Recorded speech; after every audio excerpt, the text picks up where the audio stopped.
अस्सलाम वालेकुम। आज की जो वीडियो इसका टॉपिक है फ्रेमवर्क्स। फ्रेमवर्क्स जो हैं वो किसी भी लैंग्वेज को जो है आसान बनाने के लिए इस्तेमाल किए जाते हैं, ठीक है। और ये याद करना बहुत आसान है, आपको ये लैंग्वेज पकड़ लें उसी को सीखते रहें बस, ठीक है। और वहीं याद करें PHP, ठीक है। ये आप अगर बुनियाद रखनी है, मतलब कि आप चाहते हैं कि आपको बेसिक्स पता लग जाए, तो आप लाजमी है कि PHP सीख लें, क्योंकि PHP के अलावा चारा कोई नहीं है आसानी से जो है बाद में समझ आने का। अगर आप PHP कर लेते तो बाकी सारी दुनिया की जितनी भी लैंग्वेजेस हैं बैक एंड के लिए वो सारी की सारी आपको समझ आ जाएंगी कि वो उनके सेशंस, कुकीज और सारा किस तरह काम करता है, ठीक है। तो अब शुरू करते हैं हम फ्रेमवर्क्स। फ्रेमवर्क्स जो है ये पहले बता दिए मैंने आपको, ये आसान होते हैं एक तो सीखना, ठीक है। तो इसका जो मेन काम है वो असल लैंग्वेज समझ, पूरी जो है वो एग्जाम्पल जो मिसाल मैं आपको दूंगा वो दूंगा PHP की, ठीक है। PHP जो है अगर उसको आपने उसकी वर्किंग बढ़ानी है तो उसको एक्सटेंड करते हैं। PHP कोर PHP जो है वो मेन लैंग्वेज है, ठीक है। और जो फ्रेमवर्क उसका है वो उसको एक्सपैंड करता है, उसके अंदर नई चीज़ें जिद्दत लाता है, उसको आगे बढ़ाता है। तो जो है एक समझ लें आप लारावेल उसका पी फ्रेमवर्क है, वो समझ लें वो काम करता है, ठीक हो गया। तो और जो आगे आ जाते हैं मोर फीचर्स, जो है ये और चीज़ें ऐड करता है फ्रेमवर्क जो है वो मेन लैंग्वेज के अंदर। सैस जो है वो CSS का प्री प्रोसेसर था, वो मैं सिखा चुका हूँ, आपने देखा होगा उसके अंदर @extend लिखें तो वो उसके अंदर एक नया फीचर ऐड कर देता है, उसके अंदर नेस्टिंग भी आ जाती है, ठीक है। नेस्टिंग जो था हम क्लासेस के अंदर क्लासेस लेते जाते थे और बार बार हमें कोड लिखने की जरूरत नहीं पड़ती थी और काफ़ी सारा बुरा सा कोड नहीं लिखा आता था। सैस जो उसको ऑटोमेटिक कन्वर्ट करता वो सैस समझ लेता था, लेकिन CSS को नहीं समझ आता था कि वो है क्या, ठीक है। आपने इसी तरह देखा, वो आप लाइब्रेरी कह सकते हैं, प्री प्रोसेसर कह सकते हैं, फ्रेमवर्क कह सकते हैं, एक ही चीज़ होती है, ठीक हो गया। फिर आता है मोर स्टेबल। मोर स्टेबल इस तरह से कि आपके कोडिंग का जो स्टाइल है ना इसमें वो बहुत आसान रहता है। आपको ऐसी ऐसी चीज़ें लिखने की बार बार ज़रूरत नहीं होती जो कि आप वैसी बार बार इस्तेमाल करनी है आपने, तो उसको लिखने का फ़ायदा तो फ्रेमवर्क जो उसको पहले ही बना दिया है, ठीक है, फ्रेमवर्क के अंदर, और वो आप बार बार इस्तेमाल कर सकते हैं। मैं इसकी मिसाल जो है वो देता हूँ, तो पेजिनेशन भी कह सकते हैं, पेजिंग भी कह सकते हैं। लारावेल के अंदर बाय डिफ़ॉल्ट पहले से बनी हुई है। कोर PHP में आपको जो है उसके ऊपर लूप्स वगैरह लगाना पड़ता है, गेट की आपको पता होना चाहिए क्या है वो, उससे चलता है आसान सा। ये मैं करा भी चुका हूँ, गेट और पोस्ट। आप यूट्यूब पे सर्च, मेरे चैनल पे जाकर सर्च करें तो मिल जाएगा आपको। ज़्यादा वीडियोज़ नहीं है, ऐसे 40 है, उनके अंदर कहीं पे होगा, देख लें एक वीडियो। फिर आ जाता है फॉलो पैटर्न। ये जो है ना एक पैटर्न हर फ्रेमवर्क फॉलो करता है, जैसे MVC ये लारावेल पैटर्न फॉलो करता है, और उसी के ऊपर जो आपका पूरा फ्रेमवर्क, पूरी जितनी वेबसाइट का बैक एंड है वो डिज़ाइन होता है उसके ऊपर। फ्रंट एंड भी चलता है, बैक एंड भी उसी के ऊपर, पूरी वेबसाइट आपकी काम करती है। एक तरीका बता दिया जाता है कि यार ये तरीका है, इससे हटना नहीं है, इससे हट गए तो काम ख़राब हो जाएगा, ये वाला तरीका फॉलो करोगे तो तुम्हारी वेबसाइट बिल्कुल ज़बरदस्त चल जाएगी, और बैक एंड भी उसका ज़बरदस्त किस्म का चलेगा। और इसका जो मेन काम है वो करना है सिक्योर। अब जो मैं इसके लिए मिसाल देता हूँ, तो लारावेल के CSRF का एक टोकन है, तो वो अगर आप सिर्फ आपने ऐड करना है तो क्रॉस साइट अटैक से जो है आप बच सकते हैं उसके उसके ज़रिए। वरना अगर आपने जो है वो कोर PHP कर रहे हैं, कोर PHP में जो है आपको एक उसका करैक्टर, उसको सारा फ़िल्टर करना पड़ेगा, वैलिडेट करना पड़ेगा, उसको चेक्स लगाने पड़ेंगे, इफ़ कंडीशंस लगानी पड़ेंगी।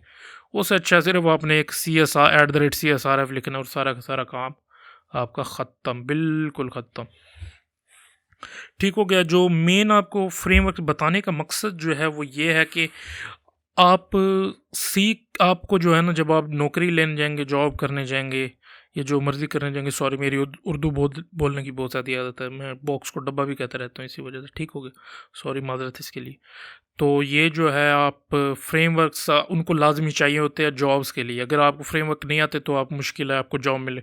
कोई एक बैक एंड की कोई भी प्रोग्रामिंग लैंग्वेज है उसका फ्रेमवर्क कर लें एक आप, ठीक है। तो अब आगे आ जाते हैं, हमारा जो है अभी ये चार्ट आपके सामने बना है, मैंने अपनी बनाने की भरपूर कोशिश की थी कि अच्छा खूबसूरत बन जाए, जो बन सका वो आपके सामने और यही बना, ठीक हो गया।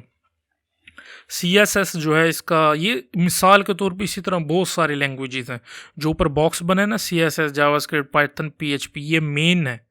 इसके फिर फ्रेमवर्क्स बने हुए हैं, ठीक है, ये मेन लैंग्वेजेस हैं। इसी तरह हज़ारों और हैं। HTML का कोई फ्रेमवर्क नहीं होता, ठीक है, याद रखना, HTML का कोई फ्रेमवर्क नहीं होता। CSS उसकी स्टाइलिंग का फ्रेमवर्क होता है, ठीक है। एक HML भी है, ये .html, एक HTML, एक HML भी है इसी तरीके से, ठीक हो गया। तो अब जो है अगर आपने करना है, ये बहुत सारे यहाँ फ्रेमवर्क्स दिए हैं, इनमें से कोई आप एक भी कर सकते हैं। जावास्क्रिप्ट जो है ना ब्राउज़र लैंग्वेज है, ये आपने याद रखना है।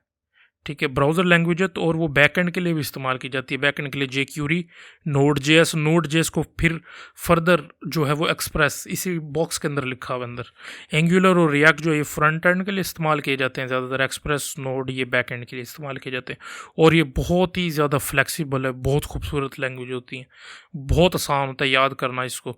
ठीक हो गया, तो इसको आप इस्तेमाल करके बैक एंड बना सकते हैं। फिर आ जाते हैं पाइथन।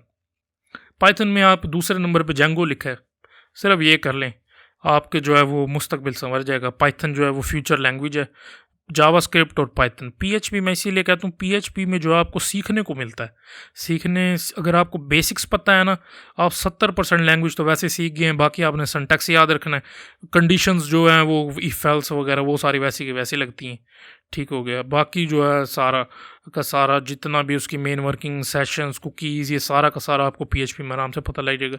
पीएचपी सीखने के लिए बहुत आसान है। मैंने वैसे अपलोड की भी, अगर आपने क्रैश कोर्स देखना है, अपलोडेड है क्रैश कोर्स। तो मैंने पूरी एक ई कॉमर्स की वेबसाइट भी पूरी बनाई है, वो भी आप देख सकते हैं। प्ले लिस्ट बनी हुई है, जाएँ तसल्ली से बैठें। ऐसे 5-5, 6-6 मिनट कर की वीडियोज़ हैं, इस तरह से बनाई हुई है। मैं कहा 2 घंटे की बैठ के बनाता पूरी, आप देखते देखते बोर हो जाते, इसलिए उसको डिवाइड कर दी मैंने।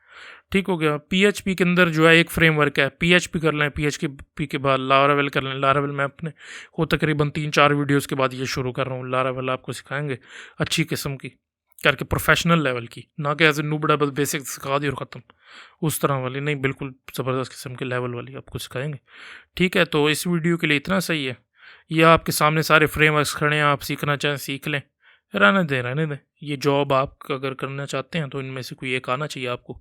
अब ये नहीं है कि आप सीएसएस का बूटस्ट्रैप कर लें और कि मुझे जॉब दे देंगे वो।